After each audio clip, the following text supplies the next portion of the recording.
నా జీవితంలో చాలా ఎలక్షన్స్ ఫేస్ చేసాం, కానీ వేవ్ కనపడేది, వ్యతిరేకత కనపడేది. కానీ ఈ ఎలక్షన్లో ఎక్కడో అమెరికాలో ఉండే వ్యక్తి ఒక 5 లక్షలు 10 లక్షలు ఖర్చు పెట్టుకొని నేను రావాలి, ఓటేయాలి, రాష్ట్రం నిలబడాలి, ప్రజలు గెలవాలి అనే ఆవేదనతో వచ్చారు. ఎక్కడో పక్క రాష్ట్రాల్లో ఎక్కడో కడుపు నిండడం కోసం కూలి పనులకైనటువంటి వ్యక్తులు, పాచి పనులు చేసుకునే వ్యక్తులు సొంత డబ్బులు పెట్టుకొని నేరుగా ఇక్కడ రైల్వే స్టేషన్లో చూస్తే, బస్టాండ్లో చూస్తే భోజనం కూడా ప్యాక్ చేసుకొని తీసుకొచ్చి ఇక్కడ భోంచేసి ఓటేసే పరిస్థితికి వచ్చారు. ఈ కమిట్మెంట్ ని ఏ విధంగా వర్ణించాలో నాకైతే అర్థం కాదు. ఏ విధంగా వాళ్ళని అభినందించాలో కూడా అర్థం కాని పరిస్థితి.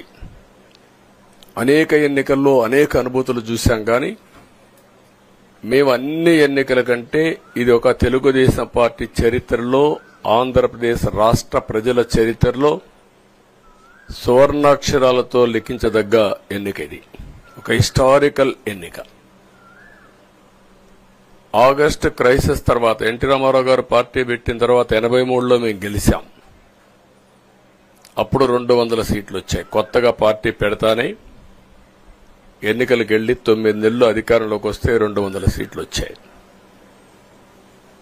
94లో మీరు ఒక్కసారి చూస్తే ప్రజా వ్యతిరేకం వల్ల 3 ముఖ్యమంత్రులు మారడం వల్ల ఆ రోజు మీరు ఎన్నికలు చూస్తే దగ్గర అపోజిషన్ పార్టీకి రిక్వైర్డ్ నెంబర్ అంటే అపోజిషన్ లీడర్గా వచ్చే స్టేటస్ రాకుండా వచ్చాయి.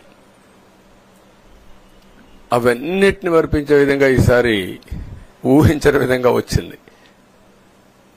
అంటే దానికి కారణాలు నేను ఎక్కువ చెప్పక్కర్లేదు, అనుభవించిన ప్రజలకే అర్థమవుతుంది.